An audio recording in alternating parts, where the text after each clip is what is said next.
انہوں نے کیا کیا؟ پاکستان کو 4.25 برس میں ایک منصوبے کے تحت ڈیفالٹ کی طرف لے کے جا رہے تھے. ڈیفالٹ کی طرف کیوں لے کے جا رہے تھے میں یہاں کئی بار بیان کر چکا ہوں, آج نہیں کرتا. یہ جو 3-4 معاملات ہیں, میری گزارش یہ ہے کہ ان کو ایک ٹربیونل بنایا جائے, ایک ریفرنس جائے, اور ان کی انویسٹیگیشن ہو کہ آخر یہ گروہ جو سیاست کے نام پر کہتا ہے کہ ہم سیاسی جماعت ہیں, یہ قومی مفاد کے ساتھ کیا کر رہا ہے, اس کے مقاصد کیا ہے, وہ کن مقاصد کے لیے کام کر رہا ہے, اس کے پس پشت کون ہے. اس کو ڈٹرمن کرنا بہت ضروری ہے. اگر نہیں ہوگا تو آج یہ گروپ ہے, کل ہو سکتا ہے کہ کچھ طاقتیں اور لوگوں کے پیچھے کھڑی ہو جائیں اور پاکستان کے مفادات کے ساتھ کھیلنا شروع کر دیں. تو مسئلہ یہ نہیں ہے کہ خط کا فائدہ ہوگا یا نقصان ہوگا, لیکن اگر پاکستان کے اندر سے ایک آواز اٹھتی ہے تو آئی ایم ایف پہ اثر انداز ہو یا نہ ہو, ایک سچویشن کریٹ ہو جاتی ہے. یہ سچویشن کیوں کریٹ کرتے ہیں, اس کا فائدہ نقصان ان کو کیا ہے. دیکھیں, اس کو آج طے کر لیا جائے, یہ ایک ریفرنس جائے سپریم کورٹ میں, سپریم کورٹ ایک ٹربیونل آپ کہہ رہے ہیں اس کو ہلکے میں نہیں لینا چاہیے, اس کے اوپر پراپر انویسٹیگیشن ہونی چاہیے, طے کرنا چاہیے. یہ کون ہے اور کس کے کہنے پہ کر رہے ہیں یہ لوگ. ٹھیک, پوائنٹ آ گیا آپ کا. میں سجاد صاحب آپ کو اس میں انوالو کروں گے, فرمائیے گا کہ کیا یہ جو خط ہے, یہ خط لکھوا کر خود بانی پی ٹی آئی نے جو ایک بیانیہ گھڑا تھا امریکی مداخلت کے حوالے سے, اسے زبردست نہیں کر دیا؟ یا سر, انہوں نے اپنی ہر چیز کو پہلے وہ بلڈ کرتے ہیں ایک بیانیہ, پھر اس کو خود ہی زبردست کرتے ہیں اور پھر وہ ایک نیا بیانیہ بناتے ہیں. یہ ان کے لیے کوئی نئی بات تو نہیں. یو ٹرن خان تو ان کو پچھلے کوئی 10 سال سے کہا جا رہا ہے. لیکن سوال یہ ہے کہ کیا, جیسا کہ شنیلا صاحبہ نے اور فاروق عادل صاحب نے کہا کہ ان کی اس بیڈ انٹینشن کا یا جی سجاد صاحب, میں نہیں سمجھتا کہ اس کا کوئی امپیکٹ ہوگا. میں نہیں سمجھتا کہ ان کا کوئی امپیکٹ ہوگا. میری آواز آ رہی ہے سر؟ جی آ رہی ہے, پلیز آپ کنٹینیو کریں. ہاں, تو امپیکٹ اس لیے نہیں ہوگا کہ آپ کو یاد ہوگا جس دن پی ٹی آئی کے چیئرمین کی طرف سے ایک بانی پی ٹی آئی کی طرف سے ایک بیان آیا تھا کہ آئی ایم ایف یہ ڈیل نہ کرے, تو اسی رات جو آئی ایم ایف کی سپوکس پرسن تھی, جو ان کی کمیونیکیشن ڈائریکٹر ہے, اس نے کہا تھا کہ پاکستان کے ساتھ آئی ایم ایف کام کرنے کے لیے تیار ہے اور ہم نئی گورنمنٹ کے منتظر ہیں اور یہ پروگرام ہو جائے گا.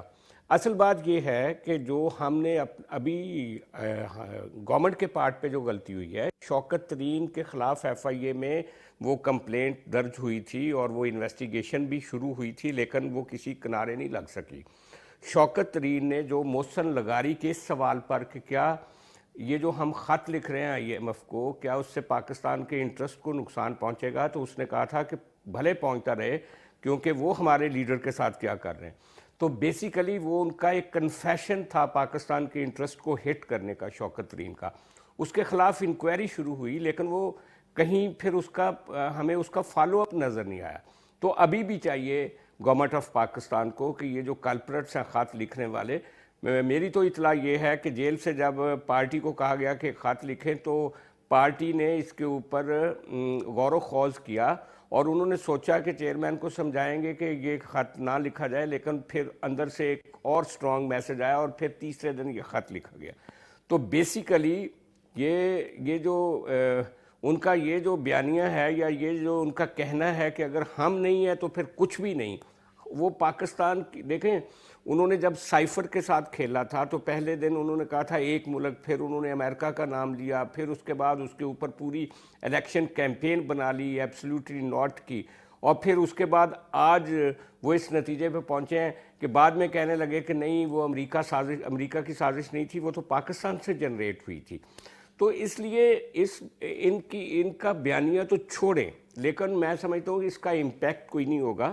یہ وزیر اعظم پاکستان اور نئے جو ہمارے وزیر خزانہ بنیں گے وہ بڑے سہولت کے ساتھ یہ معاہدہ کر لیں گے, لیکن ان کلپریٹس کو سزا ملنی چاہیے. وہ جو کیس پینڈنگ پڑا ہوا ہے شوکت ترین کے خلاف, اور اب اس کو ایڈ اپ کرنا چاہیے, یہ جو نئے کلپریٹس ہیں جنہوں نے یہ خط لکھا, ان سب کو میں سمجھتا ہوں کٹہرے میں لانے کی ضرورت ہے.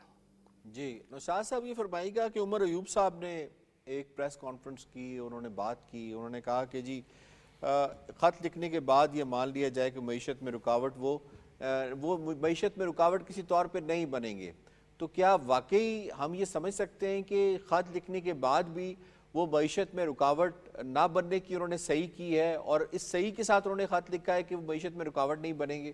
ان کے انٹینشن کیا لگتی ہیں ظاہری طور پہ؟ بسم اللہ الرحمن الرحیم. یاسر دیکھیے یہ کیسے ممکن ہے کہ آپ ایک عالمی مالیاتی ادارے کو خط لکھ رہے ہوں اور یہ کوئی اپنا لوکل معاملہ جو ہے، مقامی کوئی ایشو جو ہے وہ اس کو پیش کر رہے ہوں ان کے سامنے، اور آپ کا خیال یہ ہو کہ نہیں جی یہ تو ہم معیشت پر ہم اثر انداز ہونا نہیں چاہتے. اگر وہ معیشت پر اثر انداز ہونا نہیں چاہتے تو پھر اس خط کو لکھنے کا اس کے علاوہ کیا مقصد ہے؟